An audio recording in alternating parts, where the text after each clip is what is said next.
I'm your host, Brother Michael M. Hotep. Well, look, it's been a very, very busy Friday. I did Roland Martin's daily digital show today, and now I'm here for my show. All right, so it's been a very busy week. I'm going to share an excerpt from Roland Martin Unfiltered with you today. So we're going to deal with two main topics. First of all, there's a story that I posted about on our Facebook fan page, The African History Network, The African History Network, out of Mississippi. Okay. And this is a middle school in Mississippi. And there was a homework assignment that dealt with slavery. It's a predominantly white school in Mississippi. And there was a homework assignment that asked students to pretend they're slaves and write a letter to their family back in Africa. So this has drawn all types of criticism and outrage. And this is another example of a slave lesson gone wrong. Okay. And this is why I talk about the study from the Southern Poverty Law Center, Teaching Hard History, American Slavery, Teaching Hard History, American Slavery from the Southern Poverty Law Center. And it gives background, it gives information and advice on how to more correctly teach the history of slavery. And it speaks out against exercises like this. Okay, so this is something that should be used in schools all across the country.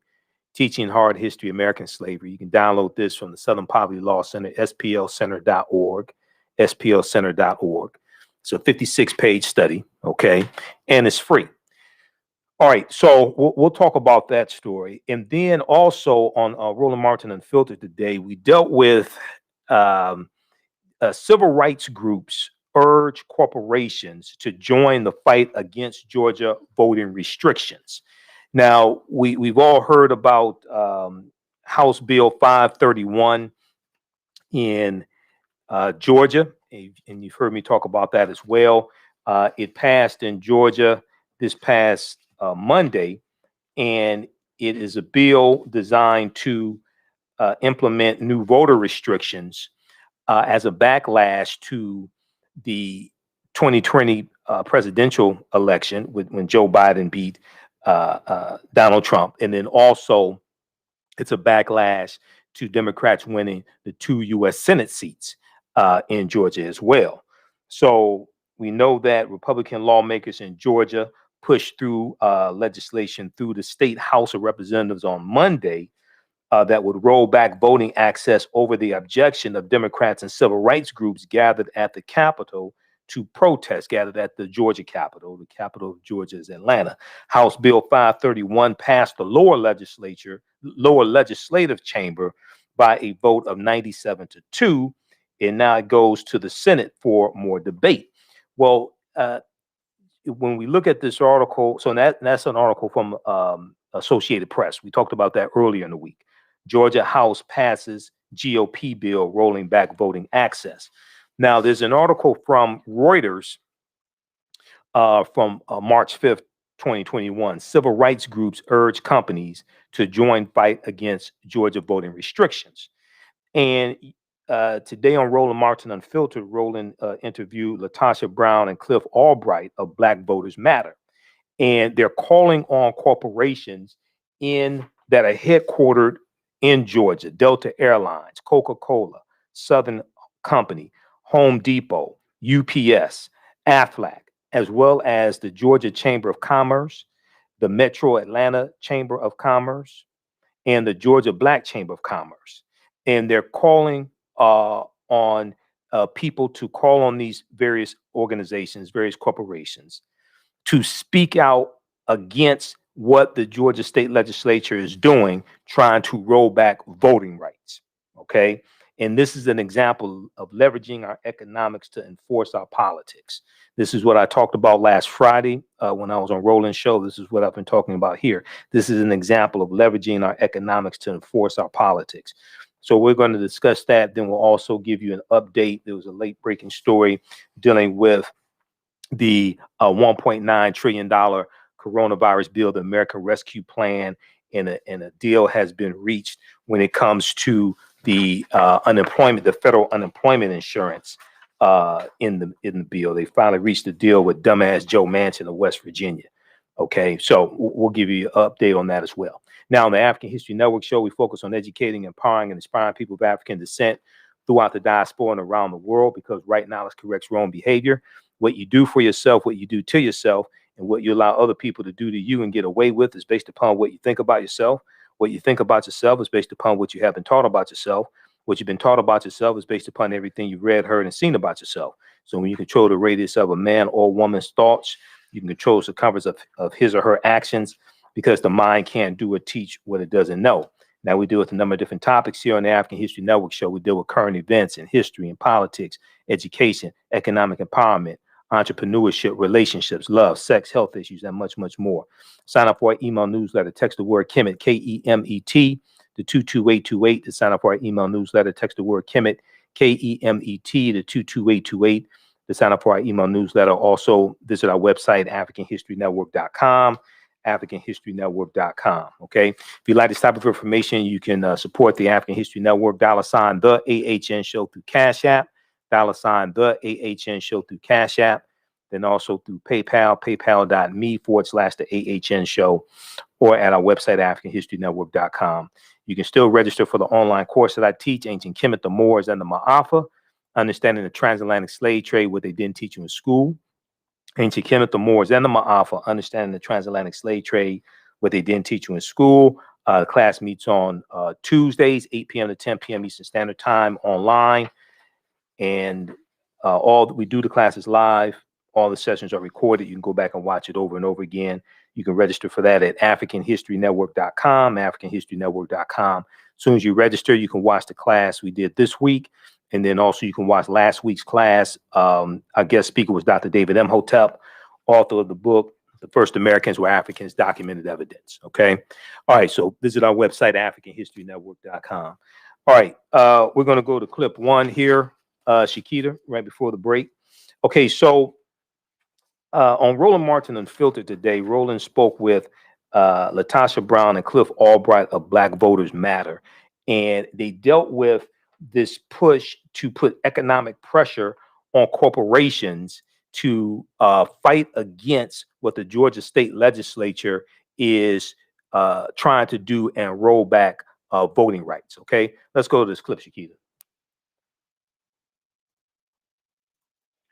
Folks, we've been covering the drama in Georgia when it comes to voter suppression being advanced by Republicans. Voting rights groups are now calling on major companies in Georgia, like Coca-Cola and Delta Airlines, to oppose voter suppression efforts by Republican lawmakers. The various organizations, including Black Voters Matter, New Georgia Project, the Georgia NAACP, and others, have launched a campaign on social media and local news outlets this week asking for corporations to take a stand against legislation being enacted to curb turnout by Black voters. Earlier this week, the House voted for a massive voter suppression bill. The Senate also taking up their own bill. Also joined in this effort, and we saw it today, the NBA is speaking out, the NBA Players Association and LeBron James Group as well. Georgia, folks, is ground zero this year because of voter suppression. What we're seeing is what has happened in North Carolina. And trust me, if Republicans in Georgia are successful,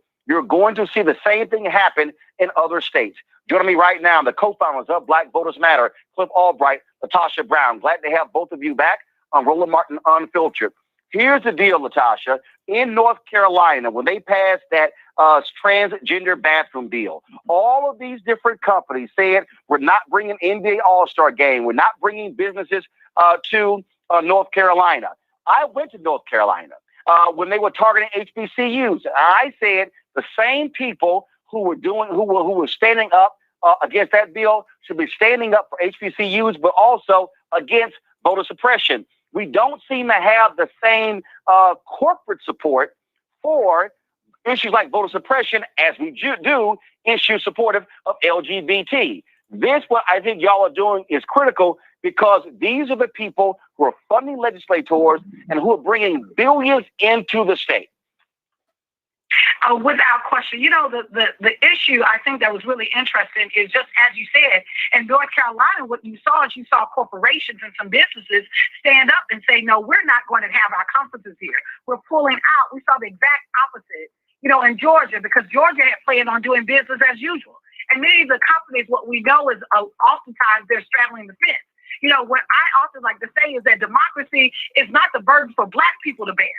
That ultimately what we saw is a historic turnout for Black voters in this state. And now it seems to be this punitive effort. And we know that it's directed at marginalizing our vote. And what we're saying is that we expect those companies that we go in every single day as workers, as we sit on their boards, that we actually consume their products, we patronize them, that we expect that they will stand with us. That part of what we have to do is we actually have to put the pressure on literally as we're seeing companies, we know that it can make a difference. The fact that we're seeing that many bills to come out of over 91 bills be sponsored in Georgia says that there's not a lot of corporate pressure in the state. And what we do know is where we've seen corporate pressure over the years, particularly aligned with community pressure, that it has made a difference. And so that's the same expectation that we have for the state of Georgia. Okay, pause it right there. We're about to go to break. That's important. Pause it right there, Shakita. Like Coca-Cola. Hey, just back it up about 20 seconds. We're going to go to break now. I have this graphic up here. This is at Black Voters Matter on Twitter. So follow them on Twitter. As workers, citizens, and consumers, we expect you to stand with us against anti-democratic and racist bills being considered in the Georgia legislature. Our right to vote is at risk. They're calling out corporations in Georgia: Delta Airlines, Coca-Cola, Southern Company, Home Depot, UPS, Aflac. We'll continue this on the other side of the break. You listen to the African History Network show right here on 9:10 a.m. Superstation, The Future Radio. I'm Michael M. Hotep. We'll be back in a few minutes. Stand by, everybody. We'll be back from break in 4 minutes. Stand by.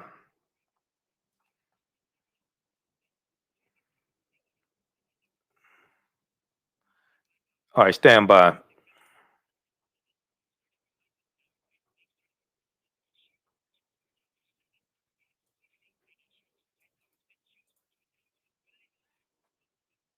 How's everybody doing? Share this broadcast on your social media platforms, please.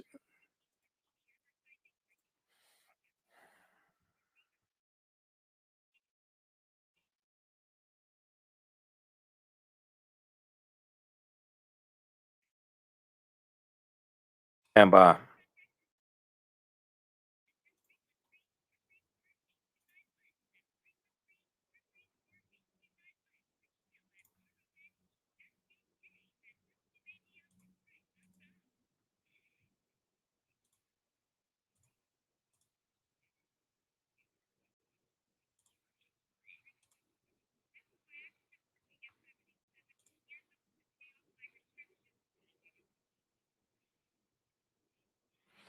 Okay, stand by, everybody. How's everybody doing today?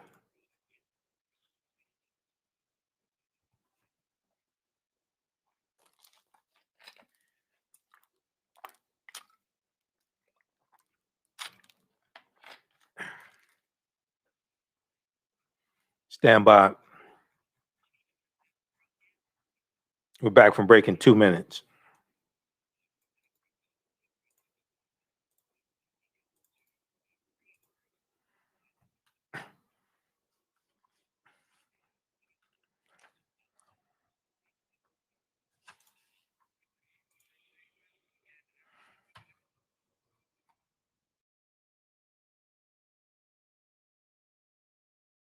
All right, stand by, everybody.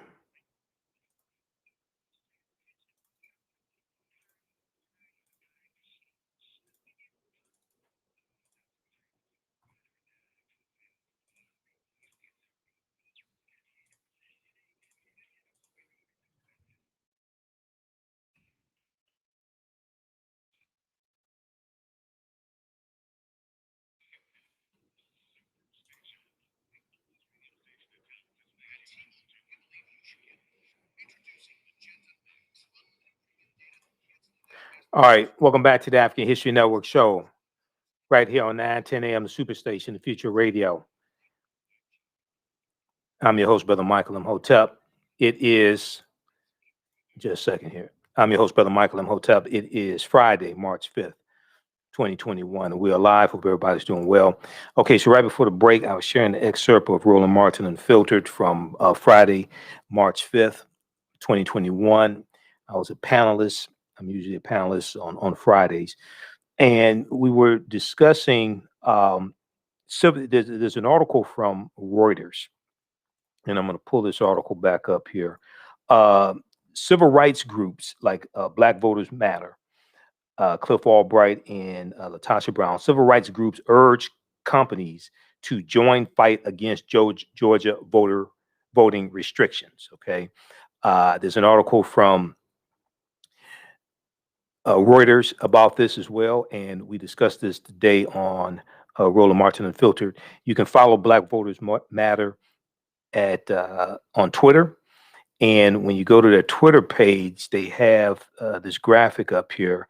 Corporate Georgia, will you stand with Georgia voters? They're calling out Delta Airlines, Coca-Cola, Southern Company, Home Depot, UPS, Aflac, and others.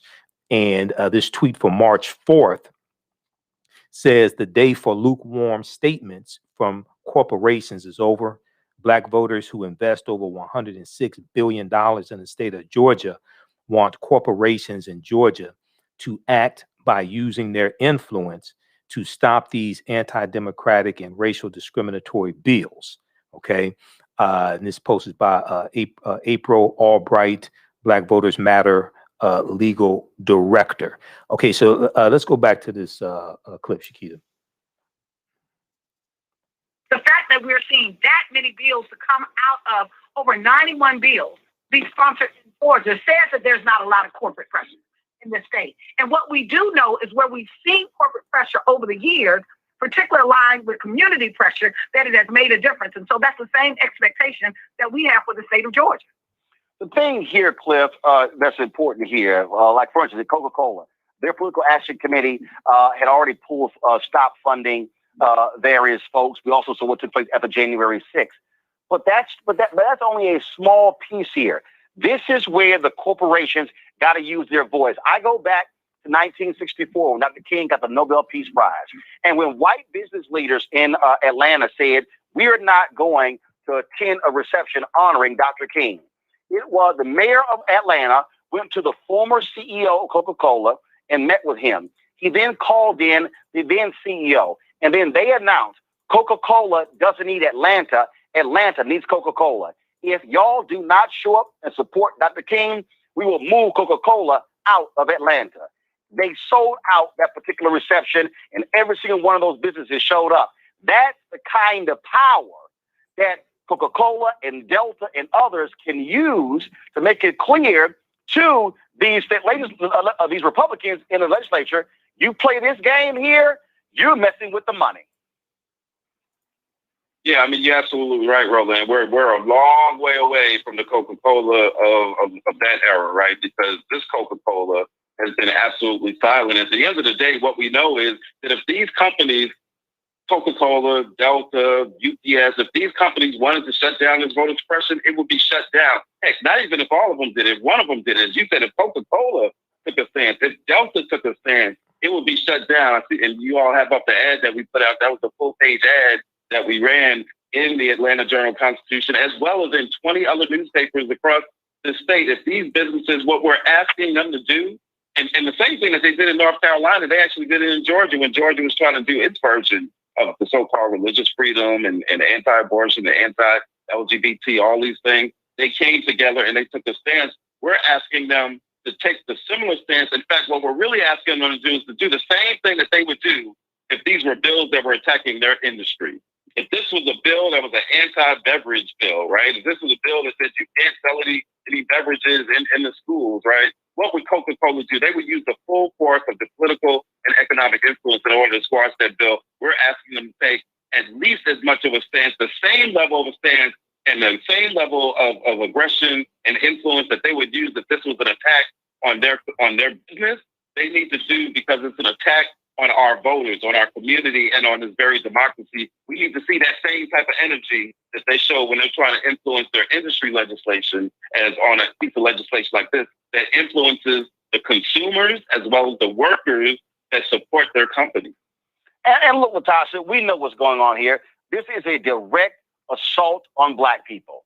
It is a direct assault on progressives. And if you're Republican, if you want to compete, fine. Hey, put your ideas up. But don't try to all of a sudden change the rules because you lost the presidential race in Georgia and you lost 2 U.S. Senate races.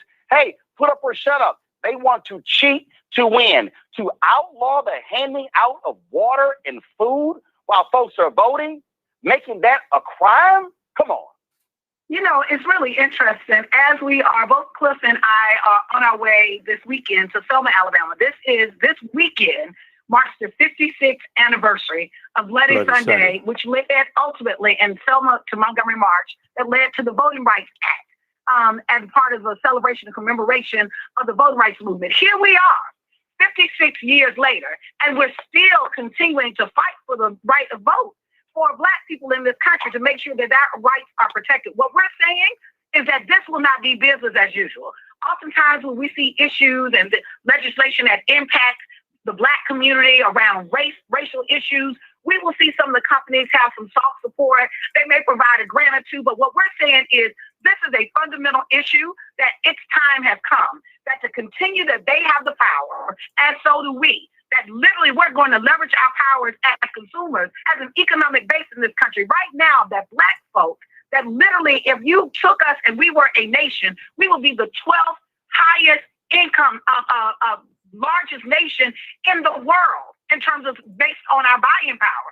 So we have a tremendous amount of economic power. We no longer can continue down this road that every time actually that we show up and use and demonstrate our civic right, that in some way that we've got to be punished, that there has to be something punitive. Yet those people, those companies that we support and we stand with them, that they don't stand with us. No, this is a new time. This is a new era. What we know is that in order for us to go forward, it is going to have to be some tremendous change. And that this is 56 years.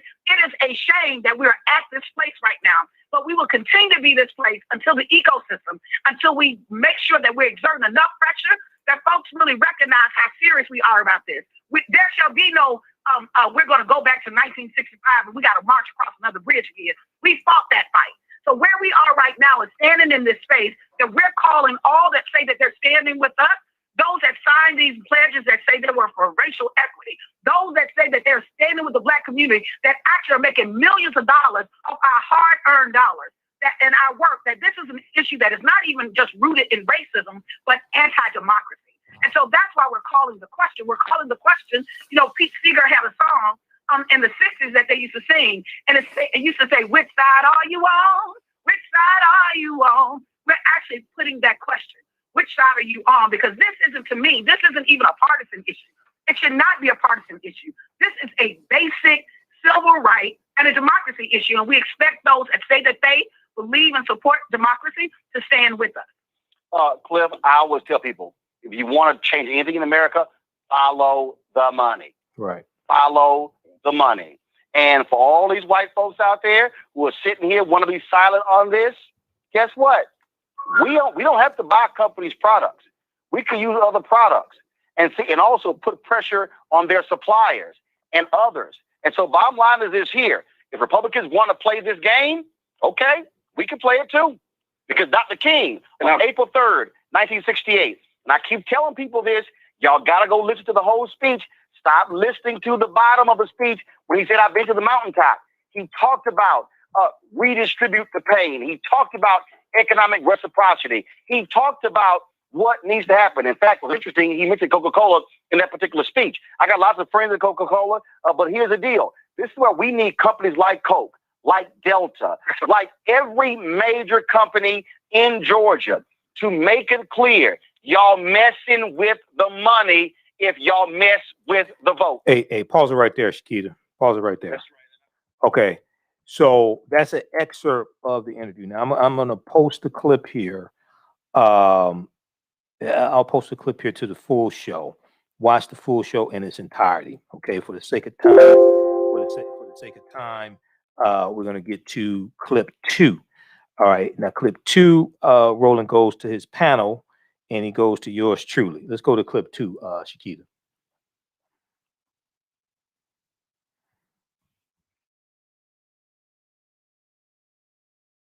has spoken. You know, the Republicans aren't shy about it. They're saying this is why we're doing it. We simply just want to win, and we want to win at all costs. But this is something that can't be tolerated. And I think that probably by next week, we will see somebody step up and say that we're going to change and invest in something that we see just as important as, you know, maybe the $100 million that we invested last year during the times of Black Lives Matter. At the end of the day, Michael, again, pressure. You've got to pressure, and you got to use the money. You know, Roland, hey, brother, I agree with them 1,000%. As one of my callers, John, says from Detroit, look, remember last Friday on this show, I said we have to leverage our economics to enforce our politics. And I talked about FEC.gov, Federal Elections Commission, and looking and see which corporations donate to members of the House of Representatives and U.S. Senate. Brother, this is right on time right here. And I think we may have to probably implement this strategy. This is redistributing the pain. We probably have to implement this strategy also to push H.R. 1 through the Senate, because they're not 60 votes in the Senate for H.R. 1, and also the George Floyd Justice and Policing Act. Okay, now we know both those bills passed the House of Representatives Thursday night, but there's not 60 votes in the Senate for this. But if we connect all this together, some of these same corporations came out to donate money during the George Floyd protests and things like this. Okay, well, now where do you stand on the George Floyd Justice and Policing Act? Okay, where do you stand on H.R. 1? We spend hundreds of billions of dollars a year collectively with these various corporations. So it's time to leverage our economics to enforce our politics. And, you know, I want to find out from them what the next steps are, because it may take nationwide economic pressure on these various corporations. Okay. And we saw this take place, you know, back in 1960, the Nashville economic boycott in 1960, which was the economic boycott of the downtown business district, which broke the back of segregation. And African Americans up north who could go to the Woolworths and Kresge's and things like this, they started boycotting the same corporations up north that the brothers and sisters were boycotting down south, and it spread to 59 cities. And it broke the back of segregation in Nashville, Tennessee. So we have to take a page from history. We have to listen to the entire approximately 43 minutes of I've Been to the Mountaintop, April 3rd, 1968. I talked about redistributing the pain last week on your show last Friday. And lastly, Dr. King mentioned Coca-Cola, Wonder Bread, Heart's Bread, and Phil Test Milk in that speech. Those were corporations he was talking about economic withdrawal from. And he said we have to always anchor our external direct action with the power of economic withdrawal. This is exactly what he was talking about. And again, folks, what has to happen is also why Black media matters. Mm-hmm. We're going to stay focused on this consistently. We told you earlier this week. All right, pause it right there. Right here. Pause right there, Shakita.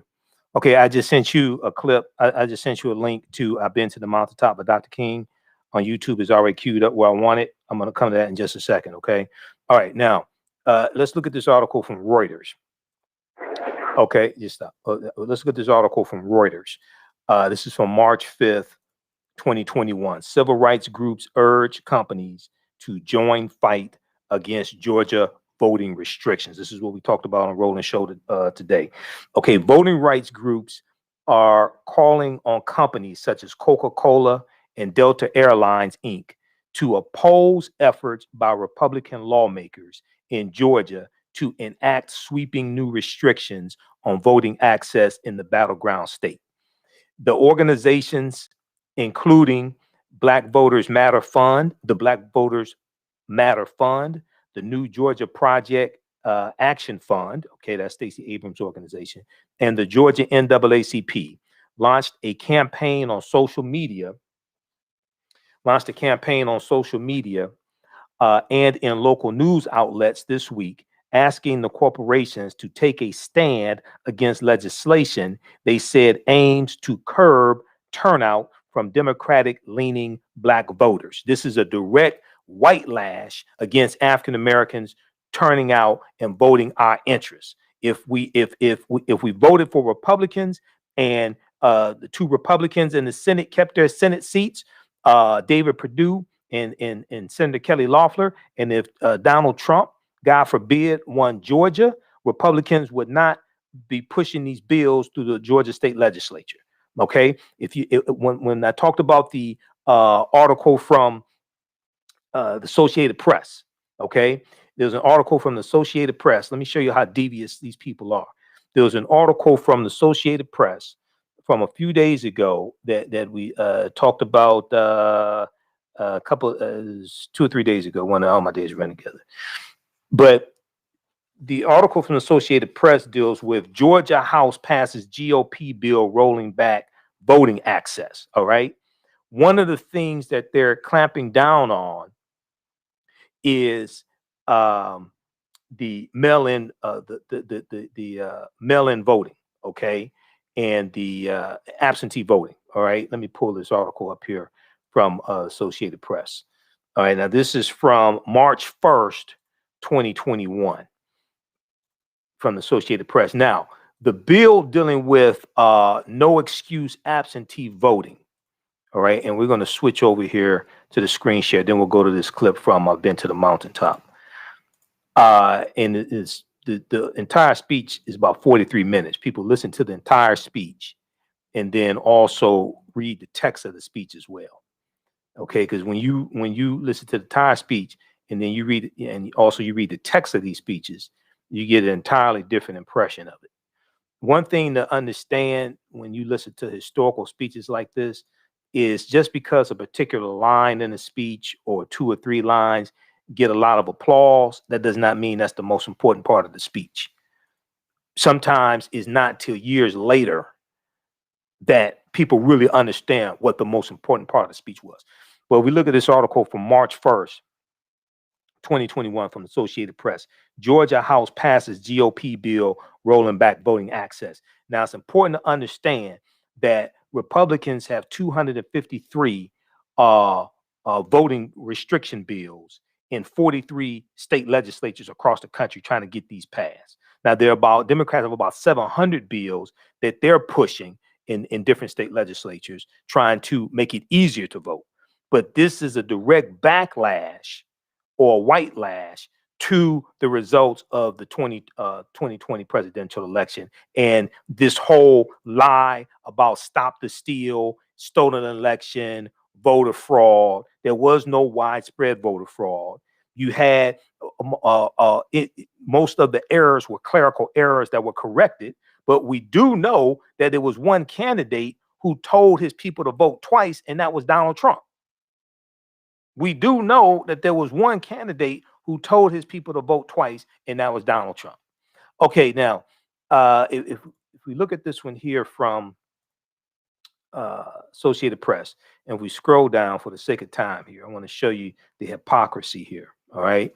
Now, the bill, let's see here. Late Monday, the State Senate Ethics Committee approved a Republican-backed bill that would limit who can vote absentee in Georgia to those 65 and older, people with a disability, and people who will be away from their precinct on election day. That bill would do away with no excuse absentee voting adopted by a Republican-controlled state legislature in 2005. It could soon move to the full Senate for a vote. The no excuse absentee voting, that law that Republicans are trying to put restrictions on, was a Republican bill in 2005 that passed the Republican-controlled state legislature. As long as white Republicans could use that to win election after election for the last 16 years, it wasn't a problem. But when African Americans use that law for the 2020 presidential election, and then also for the special and also for the Senate elections, and then the runoff Senate election January 5th, okay, when we use the same law, the same opportunities that white Republicans have been using for 16 years, when we use it to our advantage, now all of a sudden, now they want to change the rules. Okay, let's go to this clip because it was already queued up, Shakita. This is an excerpt of I've Been to the Mountaintop.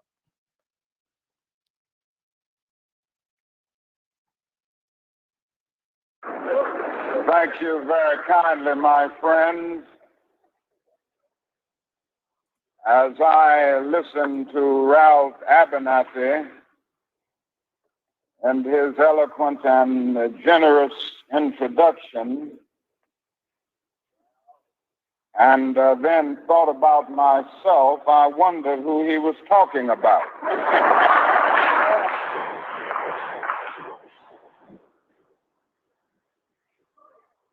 It's always good to have your closest friend and associate to say something good about you.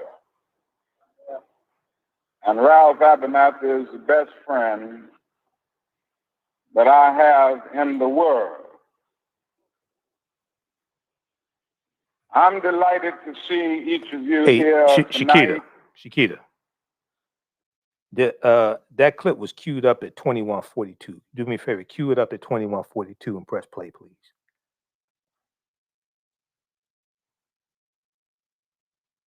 Okay, now Dr. King is going to talk about economic withdrawal.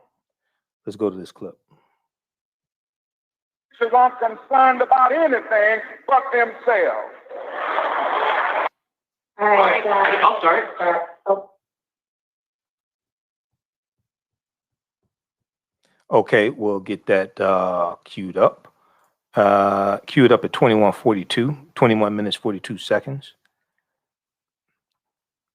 So one of the things, so oftentimes when you see excerpts of the speech, I've been to the mountaintop on the television, they just play the last couple of minutes where he talks about, I've been to the mountaintop and we as the people that will get to the promised land, I may not get there with you, etc. Right? But they don't play the clips where he talks about economic empowerment and economic withdrawal. Okay, we have it queued up.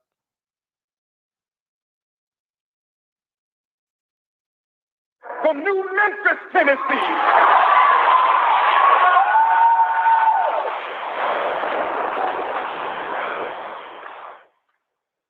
This is what we have to do. Now, the other thing we'll have to do is this.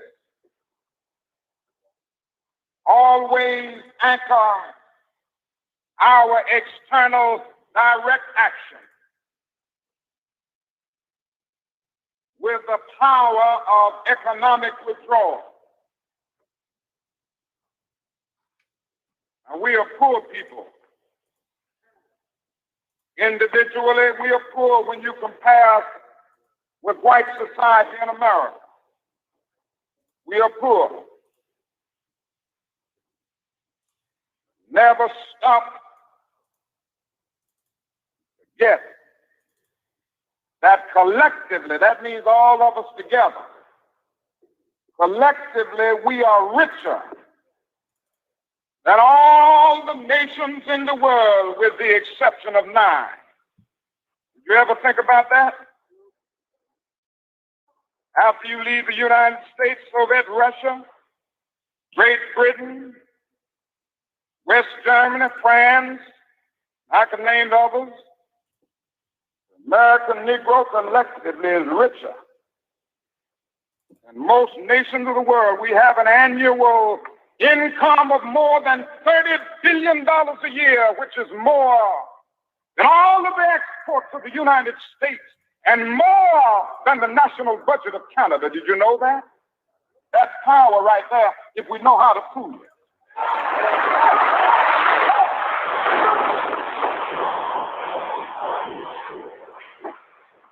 We don't have to argue with anybody. We don't have to curse and go around acting bad with our words. We don't need any bricks and bottles. We don't need any Molotov cocktails. We just need to go around to these stores and to these massive industries in our country and say, God sent us by here to say to you that you're not treating his children right. And we come by here to ask you to make the first item on your agenda fair treatment where God's children are concerned. Now, if you are not prepared to do that, we do have an agenda that we must follow. And our agenda calls for withdrawing economic support from you.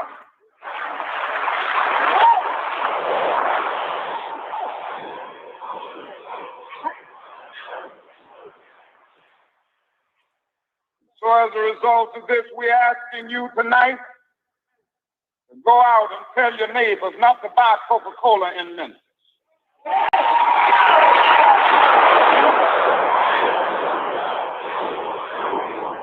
Go by and tell them not to buy sealed pressed milk.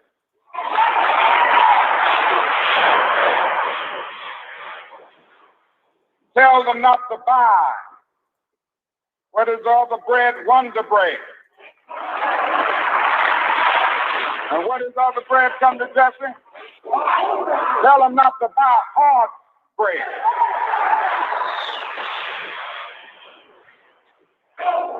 As Jesse Jackson has said, up to now, only the garbage men have been feeling pain. Now we must kind of redistribute the pain.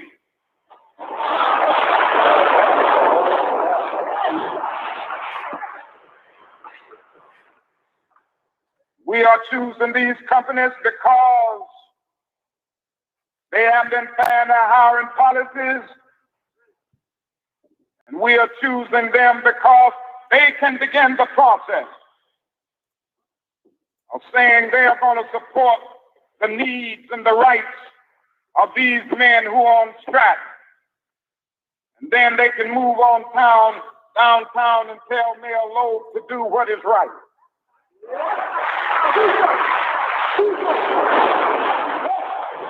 And not only that, we've got to strengthen black institutions. I call upon you to take your money out of the banks downtown and deposit your money in Tri-State Bank.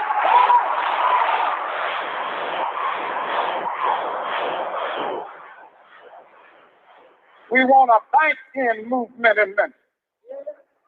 Go by the Savings and Loan Association. I'm not asking you something that we don't do ourselves in SPLC. Judge Hooks and others will tell you that we have an account here in the Savings and Loan Association from the Southern Christian Leadership Conference. We are telling you to follow what we are doing. Put your money there.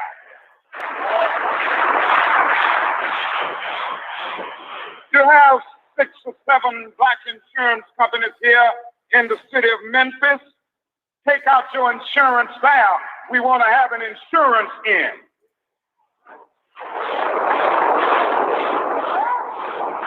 Now, these are some practical things that we can do. We begin the process of building a greater economic base. And at the same time, we are putting pressure where it really hurts. I ask you to follow through here. Okay, pause it right there, Shakita. Okay, so now that's on YouTube. Go to my website, AfricanHistoryNetwork.com, AfricanHistoryNetwork.com. Read the article that I wrote. Click on Read Articles by Michael Imhotep. Read the article that I wrote. Why did Dr. King tell us to redistribute the pain? Understanding the power of economic withdrawal. Why did Dr. King tell us to redistribute the pain? Understanding the power of economic withdrawal. Okay. And I have that clip in there, and I actually have the whole the link to the whole speech on YouTube, and there's some other stuff. It's I think that was like a 7-page article that I wrote. I just posted the link here to the article. I wrote this back in 2015. Okay, quickly here because we're going to run out of time. So visit Black Voters Matter on Twitter. And they have, you can, I think their website is blackvotersmatter.org. I'll get the actual website.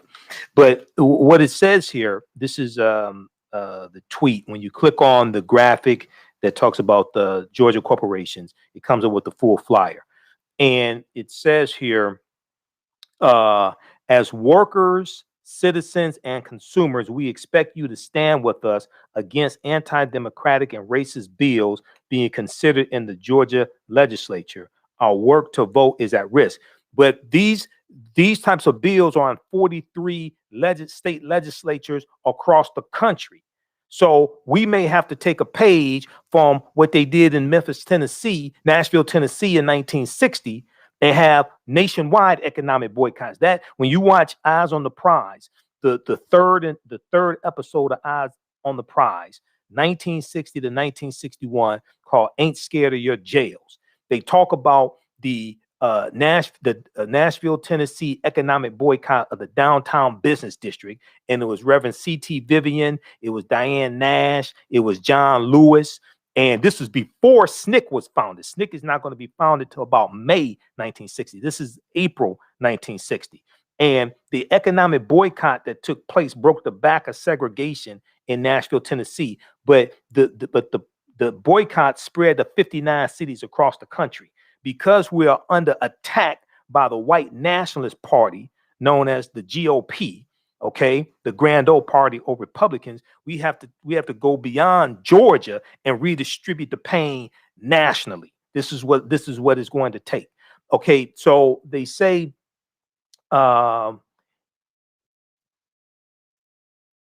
okay, where is corporate leadership on this issue, they ask.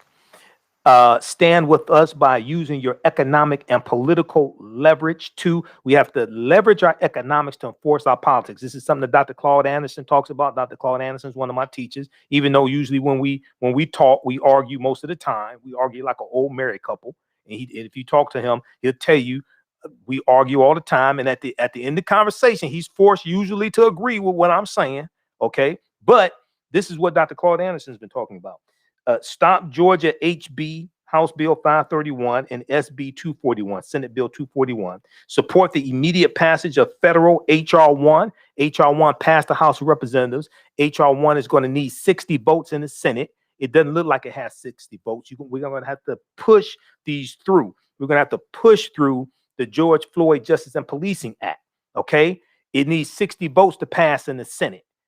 That means you're going to need 10 Republicans. There's only 50 Democrats in the Senate. So if you need 60 votes, you need 10 Republicans. Okay.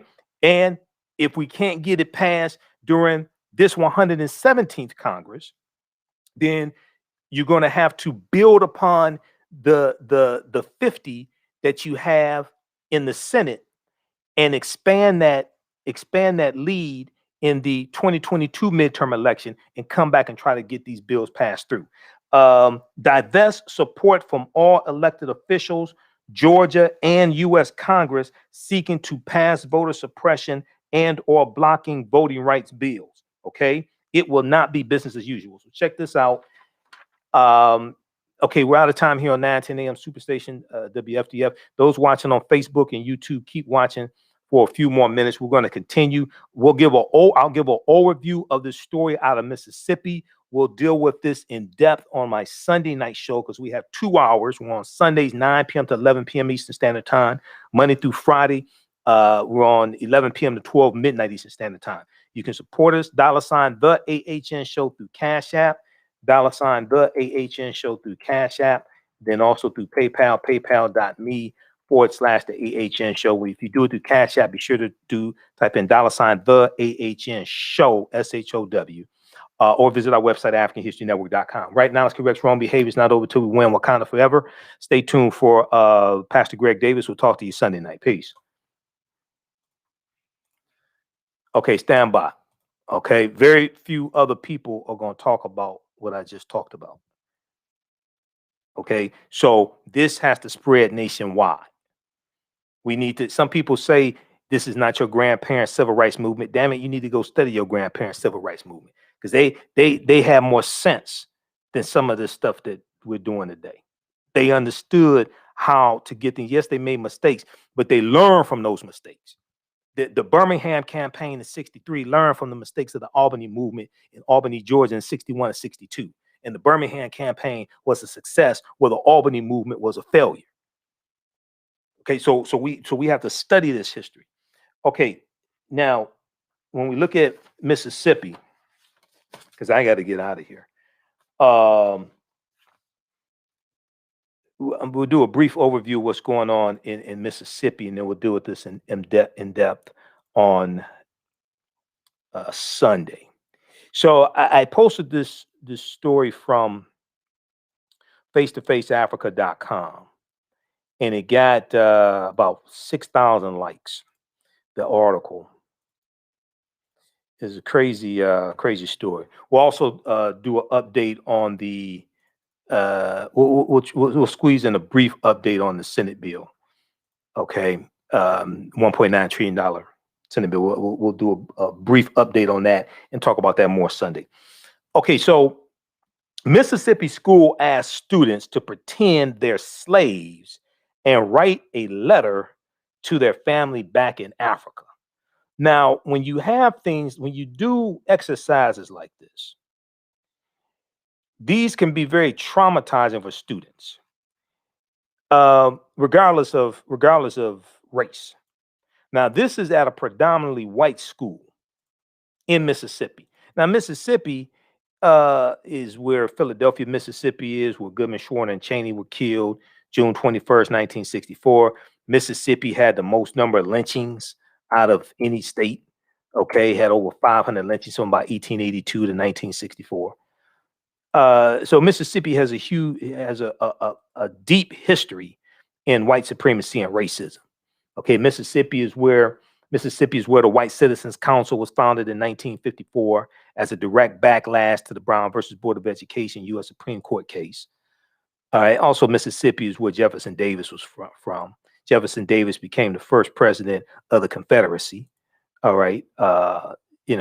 So it's a deep history. So let's look at this article quickly here.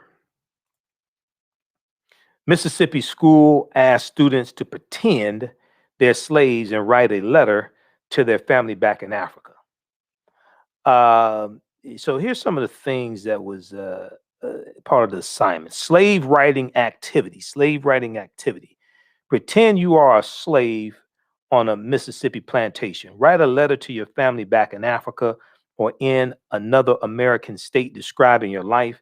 You may discuss the journey to America as well as the day-to-day tasks you perform. Now, if I was in school and I was asked to do an assignment like this, what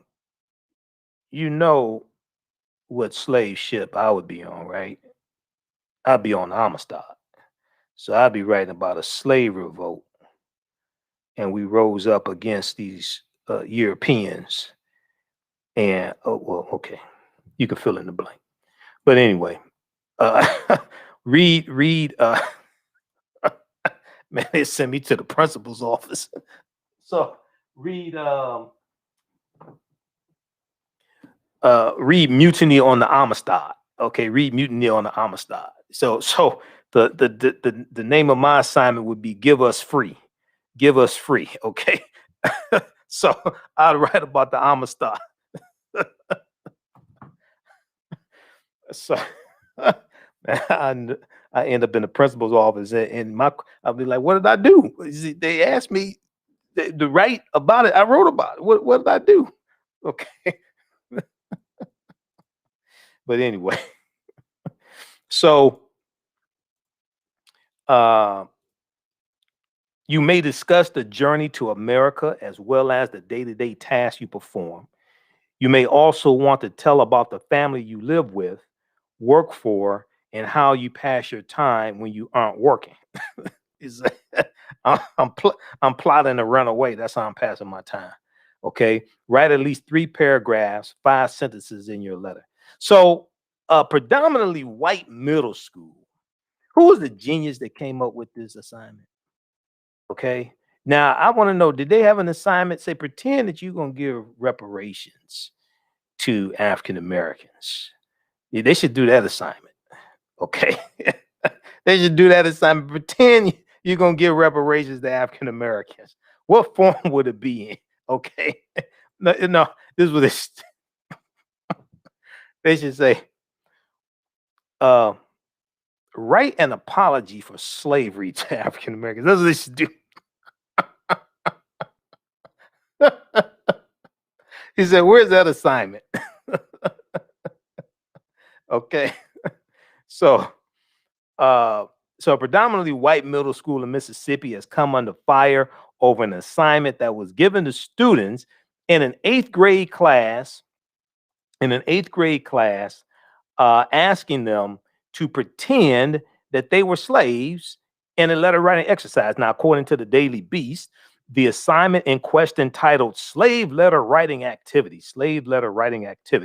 was given to eighth graders during a history lesson at Purvis Middle School.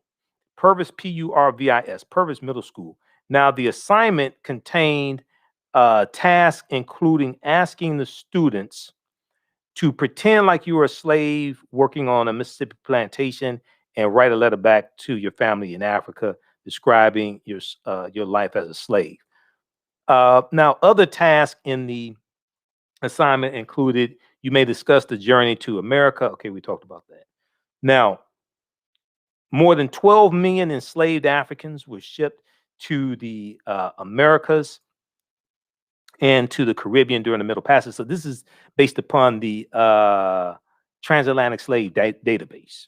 All right. Now, many people say this number is undercounted, but okay, whatever. Now, over 2 million of the enslaved Africans who were forcefully packed into ships for that arduous and dangerous journey lost their lives. That's probably undercounted as well. Now, following the backlash after the details of the assignment were made public, Lamar County School District Superintendent Dr. Steve Hampton claimed that the aim of the exercise was to, quote, show our students just how horrible slavery was and to gain empathy for what it was like to be a slave, KCRG TV reported. We do not discriminate against race. We want to be sensitive to what happened in the past. Now, I would like to ask Dr. Steve Hampton, do you all use the study from the Southern Poverty Law Center called Teaching Hard History American Slavery? Because if you did, you wouldn't do stupid stuff like this. Because it tells you, this is one of the things it tells you don't do. It tells you don't do things like this. It tells you don't do slave reenactments, don't do slave auctions, mock slave auctions, things like this. Go to splcenter.org and download this. Teaching Hard History American Slavery. Teaching Hard History American Slavery is a 52-page study. I deal with this in the online course that I teach also, Ancient Kemet, the Moors, and the Ma'afa, Understanding the Transatlantic Slave Trade, what they didn't teach you in school. But what it does is it documents how the history of slavery is being incorrectly taught in schools all across the country.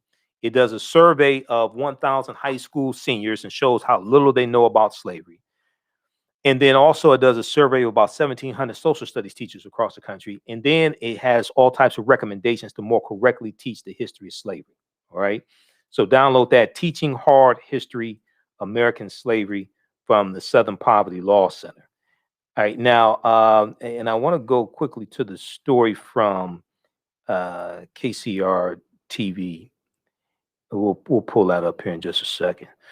Okay. And we'll talk about this some more on a Sunday show. So the principal of the middle school, let's blow this back up. The principal of the middle school, Frank Bunnell, also sent an email to parents apologizing for an assignment of such nature to happen under his watch. In his apology, however, Bunnell claimed the assignment was taken out of context as the slide in question was part of a PowerPoint presentation, according to the Daily Beast. A person could read just the assignment and draw a very unrealistic view of the true tragedies that occurred. That was not intended, Bunnell wrote.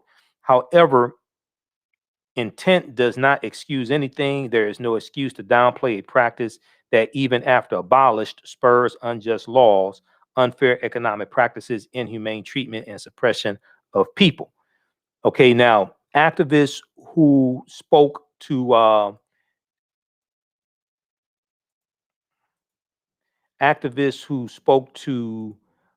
the news outlet expressed their dismay. me try to close some of these ads. Activists who spoke to the news outlet expressed their dismay behind the assignment and questioned the logic behind it. I don't know how a logical person teaches this, Jeremy Markel Bridges, the social media manager for Black Lives Matter Mississippi, said. Like someone, quote, like someone who went to school to teach children could think this exercise was helpful in any way. It's not helpful, it's hurtful. Okay, now if we go to, I want to flip over here and let's look here. There's an article from ABC affiliate Channel 9, KCRG. Slave letter writing activity sparks outrage in Mississippi school district. And let's see here. Let me refresh the screen. I think they have the clip here. Okay, maybe not. All right. You can read this article here. It's just a short article. I have another one, but we'll deal with it on Sunday because I don't have time right now. But once again, this is another example of a slave lesson gone wrong and why there needs to be guidance when you teach this history. Okay. Now, Jarius Adams, the president of Young Democrats Mississippi, also referred to the assignment as extremely tone deaf, adding that it was also inappropriate to have middle schoolers put themselves in the shoes of slaves without proper context. He said it was inappropriate to have middle schoolers put themselves in the shoes of slaves without having proper context. It does not matter what the intention was. The impact is the only thing that matters. Adams continued, if I were a parent of a student in the classroom, I would be pissed. There are proper ways to educate students about the history of this nation. This was not one of them. Okay, so check out the rest of this article from face-to-faceafrica.com. Once again, we'll talk about this more in depth on my Sunday night show. We're on Sundays, 9 p.m. to 11 p.m. Eastern Standard Time. So we're here 6 days a week, Monday through Friday, 11 p.m. to 12 midnight Eastern Standard Time, and then Sundays, 9 p.m. to 11 p.m. Eastern Standard Time. And then also Fridays, I do Roland Martin's show from usually 6 p.m. to 8 p.m. So Fridays are very busy. Okay. Lastly, let's go and look at the deal reached in the Senate today, dealing with the $1.9 trillion COVID bill. There was a deal reached regarding unemployment, federal unemployment insurance. Okay. Senate Democrats reached deal to rework jobless benefits after COVID bill stalls. So this is good news. This will allow the $1.9 trillion American Rescue Plan to go through and actually pass the U.S. Senate and then ultimately be signed into law. Let's see here. I want to turn on the screen share, flip over to this article here.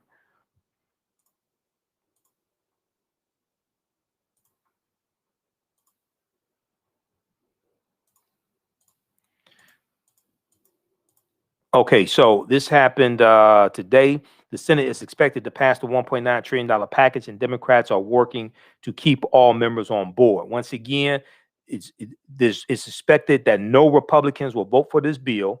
We talked about this also on Roland Martin Unfiltered today. It's expected that no Republicans will vote for this bill.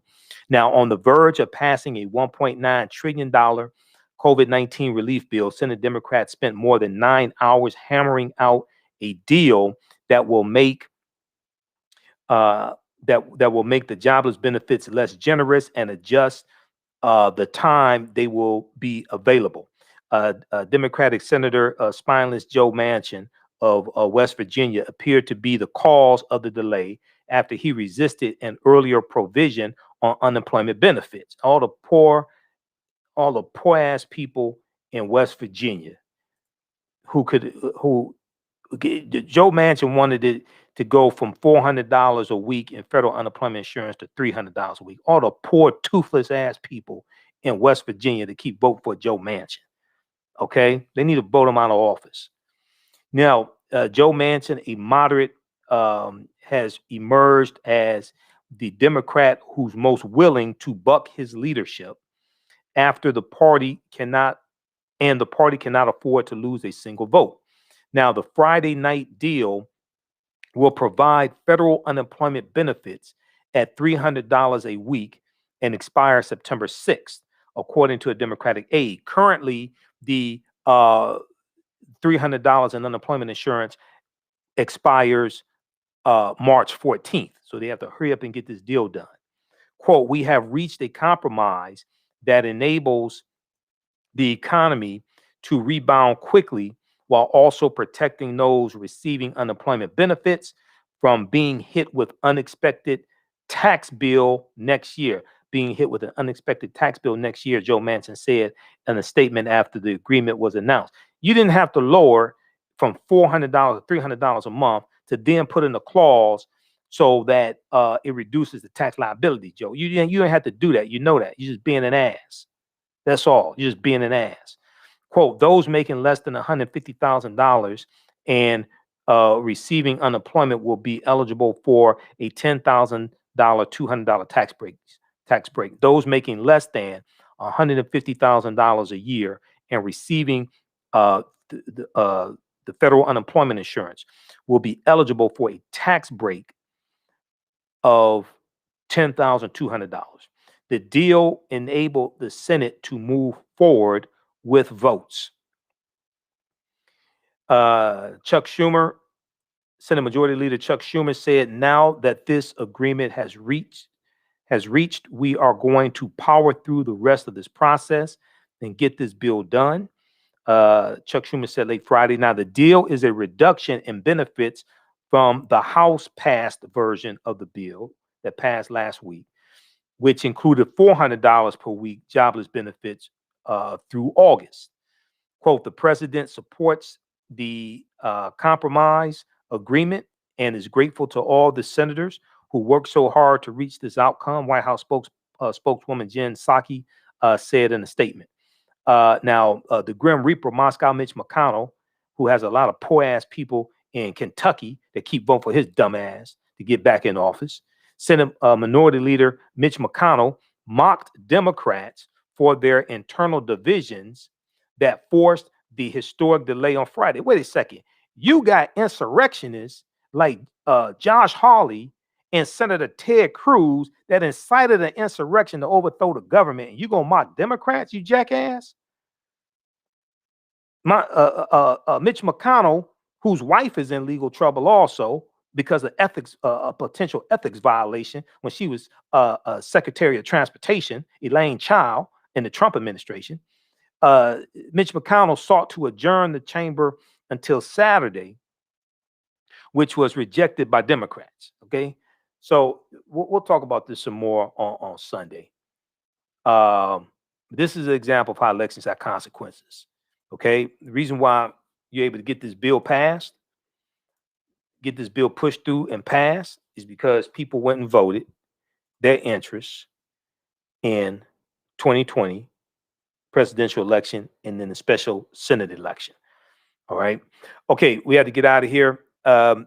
You can support the African History Network, $ the AHN Show through Cash App, $ the AHN Show through Cash App, and also through PayPal, paypal.me/the AHN Show, paypal.me/the AHN Show, or at our website, AfricanHistoryNetwork.com. You can still register for the online course that I teach, Ancient Kemet, the Moors, and the Ma'afa, Understanding the Transatlantic Slave Trade, where they didn't teach you in school. This is a 8-week, 16-hour online course that I teach. We deal with thousands of years of history, and we deal with what led up to the transatlantic slave trade taking place. So as soon as you register, you can watch a class from this past week. Our next class is Tuesday, March 9th.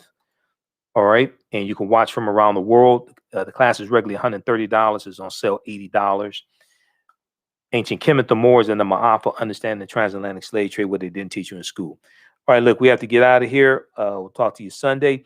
Remember, right now, let's correct your own behavior. It's not over till we win. Wakanda forever. We'll talk to you next time. Peace.